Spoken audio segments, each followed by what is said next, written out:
ایک زمانے کی بات ہے، نیل گلابوں اور چمکتے آبشاروں سے گھری ہوئی ایک خوبصورت سلطنت تھی جس کا نام تھا سلطنت نور سلطان۔ اس سلطنت کے بادشاہ اور ملکہ نہایت مہربان تھے۔ ان کا ایک ہی بیٹا تھا، شہزادہ اذلان۔ اذلان صرف 10 سال کا تھا مگر پورے محل کی جان تھا۔ اس کی ہنسی سے محل کے باغ مہک اٹھتے، اس کی شرارتوں پر ہر کوئی مسکرا دیتا۔ بادشاہ اور ملکہ اسے بے حد پیار کرتے تھے مگر ساتھ ہی ساتھ اچھے اخلاق اور صحت مند کھانے اور سچے دوستوں کی تعلیم بھی دیتے تھے۔ ہر صبح اذلان تازہ پھل، دودھ اور شہد کھاتا، باغ میں کھیلتا اور محل کے استاد سے نئی نئی باتیں سیکھتا۔ اس کی زندگی خوشیوں سے بڑی ہوئی تھی، لیکن ایک دن محل کے باہر سے چند امیر بچوں کا ایک گروہ آیا۔ وہ رنگ برنگے چمکتے پیکٹوں میں فاسٹ فوڈ، بہت زیادہ مٹھائیاں اور رنگین مشروبات پیتے تھے۔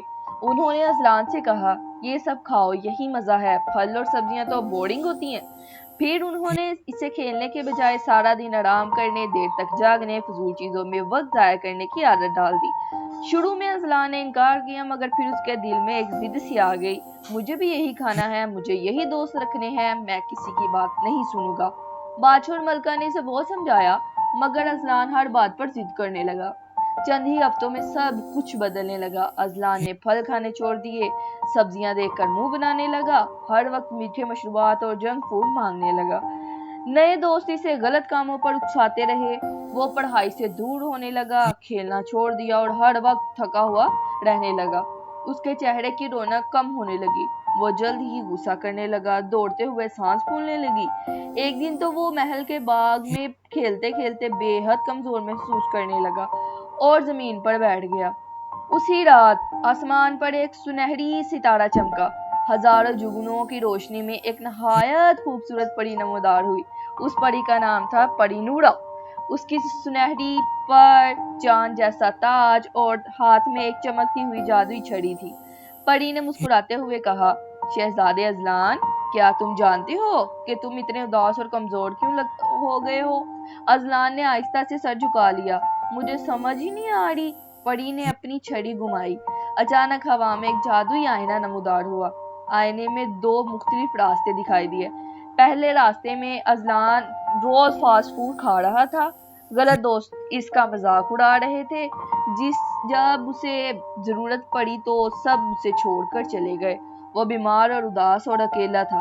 پھر دوسرا راستہ نظر آیا، اس میں اذلان صحت مند کھانا کھا رہا تھا، باغ میں دوڑ رہا تھا، سچے دوست اس کے ساتھ کھیل رہے تھے، وہ خوش، مضبوط، سب کا پسندیدہ شہزادہ بن گیا تھا۔ پری نورا نرمی سے کہا، زندگی میں ہر فیصلہ ایک جادو کی طرح ہوتا ہے، صحیح فیصلہ تمہیں مضبوط بناتا ہے اور غلط فیصلہ آہستہ آہستہ تمہاری خوشیاں چھین لیتا ہے۔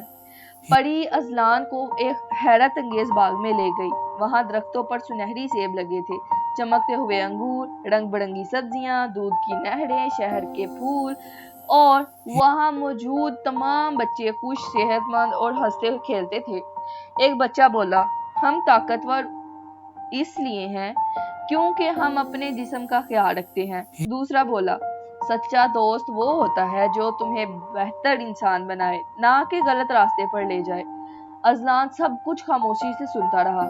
اذلان کی آنکھوں میں آنسو آ گئے، میں نے اپنی امی ابو کی بات کیوں نہیں مانی؟ پری نے مسکرا کر کہا، غلطی کرنا برا نہیں، غلطی سے نہ سیکھنا برا ہوتا ہے۔ اگر آج سے تم اچھے فیصلے کرو گے تو کل تم پہلے سے بھی زیادہ مضبوط بن جاؤ گے۔ اذلان نے وعدہ کیا، آج سے میں صحت مند کھانا کھاؤں گا، اچھے دوست بناؤں گا، ضد نہیں کروں گا اور اپنے والدین کی بات سنوں گا۔ اگلی صبح سے اذلان کی نئی زندگی شروع ہو گئی۔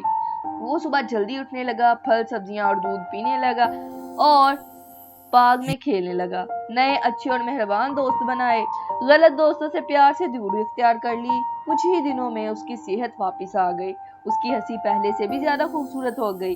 بادشاہ اور ملکہ خوشی سے اس سے گلے لگا لیتے، پورا محل دوبارہ خوشیوں سے بھر گیا۔ اس شام پری نورا آخری بار آسمان میں نظر آئی اور بچوں سے بولی، یاد رکھو، صحت مند کھانا تمہاری جسم کو مضبوط بناتا ہے، اچھے دوست تمہیں اچھی عادتیں سکھاتے ہیں، والدین کی نصیحت محبت سے بڑا خزانہ ہوتی ہے، اور سمجھدار بچے وہ ہوتے ہیں جو اپنی غلطیوں سے سیکھ کر بہتر انسان بن جاتے ہیں۔ پری آسمان کی طرف اڑ گئی اور اس کی سنہری روشنی ہمیشہ کے لیے اذلان کے دل میں امید، عقل اور خوشیوں کا چراغ جلا گئی۔ تو بچوں، اچھی صحت، اچھے دوست اور والدین کی بات ماننا زندگی کی اصل کامیابی ہے۔ اور اگر آپ کو ہماری کہانی اچھی لگی تو اسے لائک کیجیے گا، سبسکرائب کیجیے گا اور بیل آئیکن کو دبانا مت بھولیے گا۔ شکریہ۔